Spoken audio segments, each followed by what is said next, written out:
सवाल ये उठता है कि क्या ये सरकार वाकई माइनॉरिटीज के खिलाफ कोई डिस्क्रिमिनेशन करती है या ये केवल एक दुष्प्रचार है आपके खिलाफ?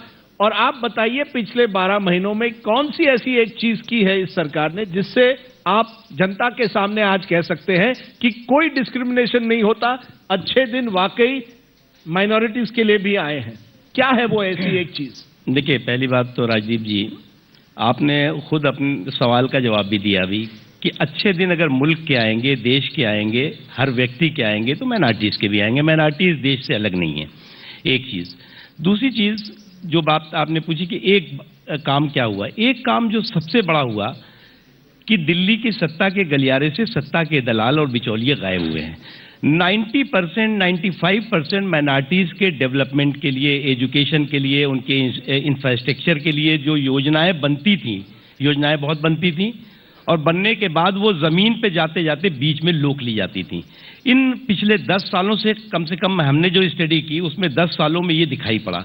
और तीसरी जो सबसे महत्वपूर्ण चीज है कि आज माइनॉरिटीज का कोई भी बच्चा, नौजवान आतंकवादी या राष्ट्रद्रोही गतिविधियों में फर्जी तरीके से गिरफ्तार नहीं किया जा रहा है, जो पिछले 10 सालों में हर तीसरे दिन कहीं ना कहीं देश के किसी न किसी कोने में अल्पसंख्यक और विशेष तौर से मुस्लिम समाज का कोई बच्चा आतंकवाद या अलगाववाद या राष्ट्रद्रोही गतिविधियों में गिरफ्तार कर लिया जाता था और जेल के शिक्षों में रहता था।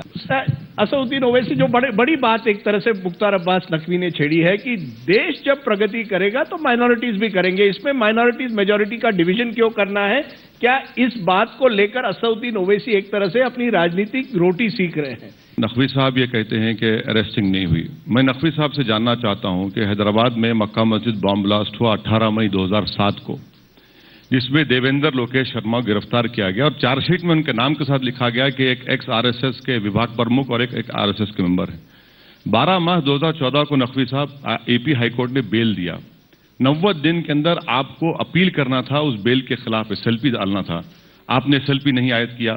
उल्टा आपके होम मिनिस्ट्री ने लिखा कि प्राइमा फेस इन पर कोई केस ही नहीं बनता। जब महाराष्ट्र में आपकी हुकूमत है और वहां पर मुस्लिम बैकवर्ड कास्ट 50 कास्ट को हाईकोर्ट ने कहा, बॉम्बे हाईकोर्ट ने कहा कि एजुकेशन मिल सकता, आप उसको ड्रॉप कर दिए।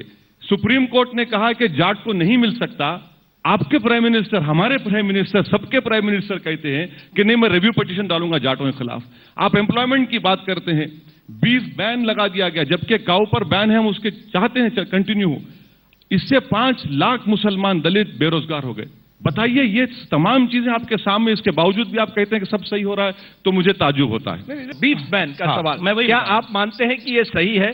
महाराष्ट्र में, झारखंड में, हरियाणा में नुकसान किसको हो रहा है? मैं बता रहा हूं। देखिए क्या है कि नुकसान और फायदा नहीं, एक श्रद्धा है, एक विश्वास, और जब श्रद्धा और विश्वास मीट का एक्सपोर्ट सारी दुनिया में हमारा सबसे ज्यादा हो गया। श्रद्धा और विश्वास सबसे ज्यादा हमारा हो गया, तो उसमें श्रद्धा नहीं है। अगर आप या कोई भी व्यक्ति बीफ के मीट के खाए बिना मर रहा है तो पाकिस्तान चले जाइए, अरब चले जाइए, और जगह पे दुनिया के और कोनों में मिलता है।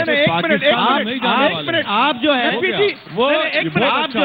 वो इंसानी वसूलों को, इंसानी मान्यताओं को मार करके आप इस मुल्क में नहीं रह सकते। असद जी, मैं आपको रिप्लाई करने दूंगा, बड़े मेरे बीजेपी के दोस्त भी ऑडियंस में बैठे हैं, लेकिन ये आपने एक बड़ी बात कही है।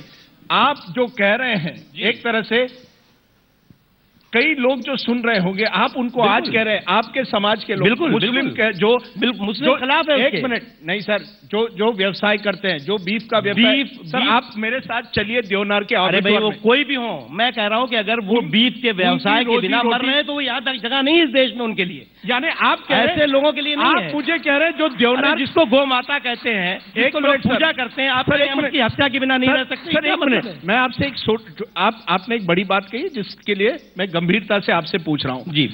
जो व्यक्ति जो कई सदियों से वो काम जो कर रहा है वहां देवनार के एबिटुआर में, वहां काम कर रहा है कैटल ट्रेड में, आज आप उनको कह रहे हैं कि बीफ बैन के बाद अगर आप उसी ट्रेड में काम करना चाहते हो, आपको इस देश में जगह नहीं है, आप पाकिस्तान चले जाओ। खाने वाले जिनको जो नहीं, खाने नहीं, के बिना मर रहे आप हैं, कह उन्हें रहे हैं, लगता है कि उनके उसके बिना हम व्यवसाय- जी नहीं सकते। उनके हम उनकी बात व्यवसाय कर का रहे हैं। क्या होगा? नहीं नहीं, कोई नहीं, हम व्यवसाय की देखिए क्या है राजदीप जी, आप इस चीज को जस्टिफाई कर रहे हैं। मैं जस्टिफाई उस नहीं, बात को मैं justify उस कर रहे गरीब हैं, आदमी को देख रहा हूँ, जो वो कि मुस्लिम हो या हिंदू हो, दलित हो या ओबीसी जो हो, कि- आप उनको कह रहे हैं पाकिस्तान चले क्या जाए। है? ये किस तरह की भाषा है सर? बिल्कुल सही भाषा है। आपको लगता है कि आप बीफ के मीट के खाए बिना जिंदा नहीं रह सकते, तो इस देश में नहीं मिलेगा, आप पाकिस्तान में जाइए। सीधी सीधी बात, ये मैं साफ कह रहा हूं, अभी भी कह रहा हूं। अच्छा, अब आप असदुद्दीन, एक मिनट भाई साहब, असदुद्दीन ओवैसी जी आप इसका जवाब दीजिए। नकवी साहब, गोवा में क्या बिक रहा है? गोवा के चीफ मिनिस्टर को पाकिस्तान भेजेंगे आप? भेजेंगे आप?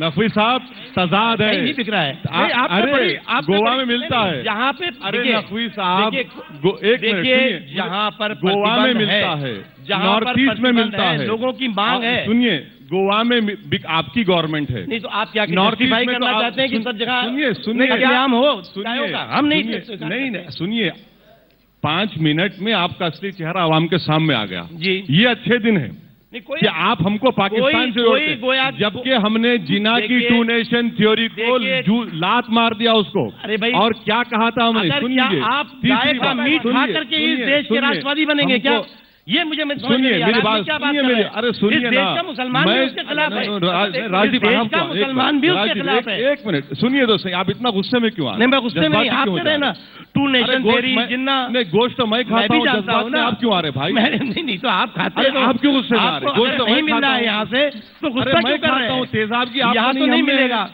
आप थोड़ा एक सबर मिनट, करिए, एक मिनट। आप थोड़ा सबर करिए, हम गोश्त खाने वाले से जज्बात हम जल्दी आते। हाँ, सुनिए, चलिए। सुनिए हमारी बात को आप सुनिए हमारी बात। तीसरी बात यह है कि आपकी गवर्नमेंट आने के बाद वर्ल्ड लार्जेस्ट एक्सपोर्टर बन गया इंडिया। आपकी गवर्नमेंट टैक्स में 18% कम कर दी इंपोर्ट ड्यूटी। वहां कहां गई आपकी आस्था? कहां गई? ये क्या बात है? और नकवी साहब, आपके हमारे सियासी मतभेद हो सकते हैं, इख्तलाफात जायज हैं, मगर आप पाकिस्तान से जोड़ रहे हैं हमको, क्या बात है? क्या पाकिस्तान से मैं आपको नहीं जोड़ रहा हूँ, मैं ये कह रहा हूँ कि अगर आप फिर सुनिए, अगर आप गाय का मीट खाने के बिना नहीं रह पा रहे हैं तो आपको जहाँ पे गाय का मीट मिलता है वहां जाइए, हिंदुस्तान में नहीं मिलेगा। और वो अभी भी मैं कह रहा हूँ सर, ये जो बहस है, ये मुझे नहीं लगता कि कहीं ना कहीं नरेंद्र मोदी जी की सरकार को शोभा देता है, क्योंकि नहीं शोभा देता है। मतलब गाय कटवाना शोभा देता है क्या? एक मिनट सर, वो हत्या शोभा दे रही है। एक मिनट सर, एक मिनट मेरी बात सुनिए सर, मैं एक minute sir, Afzal meme Afzal साहब बैठिए। ये गो हत्या के समर्थन में अगर आप खड़े होंगे तो निश्चित तौर से एक मिनट सर, आप जो है वो देश के लोगों की भावनाओं की हत्या कर रहे हैं। मैं साफ कहना चाहता हूँ, देश के करोड़ों लोगों की भावनाओं की हत्या है। ये हिंदू और मुसलमान का सवाल नहीं है। नॉर्थ ईस्ट में जो लोग बीफ खाते हैं, जो केरल में खाते हैं, जो जम्मू एंड कश्मीर, क्या आप उन सबको कह रहे हैं, क्या आज आप उन सबको कह रहे हैं you are second class citizen, आप पाकिस्तान चले मेरी जाइए? सुनेंगे आप? ये क्या बात अगर हो आप गई? बेहतर होगा कि मेरी सुने, आपकी हम सुन चुके। आपने सवाल किया कि महाराष्ट्र में गो हत्या पर प्रतिबंध लगा दिया गया, ठीक है जी। एक चीज हमने कहा कि जिन राज्यों ने जिन जगहों पे प्रतिबंध लगाया गया है जी। वहां के लोग अगर गाय का मीट खाने के बिना जिंदा नहीं रह पा रहे हैं तो उन राज्यों में, उन देशों में चले जाएं जहां पर की गो हत्या, सर, ये बड़ी गाय का मीट मिल रहा है। यानी नॉर्थ ईस्ट के लोगों को आप कह रहे हैं आप चले जाइए बर्मा, आप कह रहे हैं गोवा के लोगों मतलब को आपका आप चले कहना जाइए है, कि आपका कहना है कि देश में गो हत्या होगी तभी जो है वो माइनॉरिटीज का अपीसमेंट होगा, नहीं सर, उनका एम्पावरमेंट होगा।